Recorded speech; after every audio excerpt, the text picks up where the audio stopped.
No, zdaj smo pa še proti imitacija barake bolnice Pavle, katera je bila glavna skrbnica doktorica Pavla Irena Lah. Ti barake so bile v istem času napravljene kot te barake v bolnici Frani. In ker teh barak ne obstaja nobena več, sem naredil en približek take barake, kot so bile gor. Sicer je tu samo četrte cele barake. Vendar noter so originalni eksponati, ki vam kažejo to, kak je tu bilo v tej barak. Tukaj imate dve lutke, ranjen vojak, ki pa ima svojo zgodbo. Pisal se je račun, bil je doma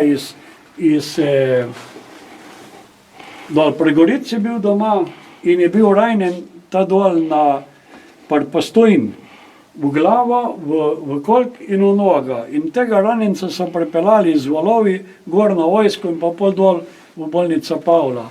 Zaradi njega imate bolničarje, spet originalno taki, kot so bili, in vse noter, rečemo Gašperčk, vse ti stvari tudi obloženo s temi papirji gor, ti žice za luči, vse to je tako, da je bilo gor uštemano.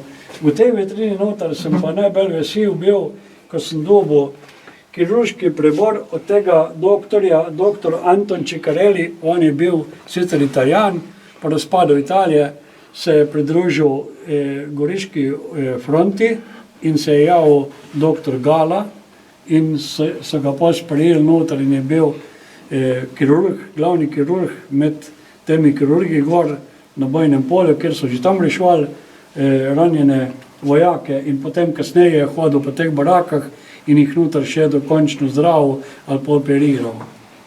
To rečemo, kar tukaj noter, se pravim, to so pa taki zelo redke stvari in tudi dragoceni, da zdaj rečemo,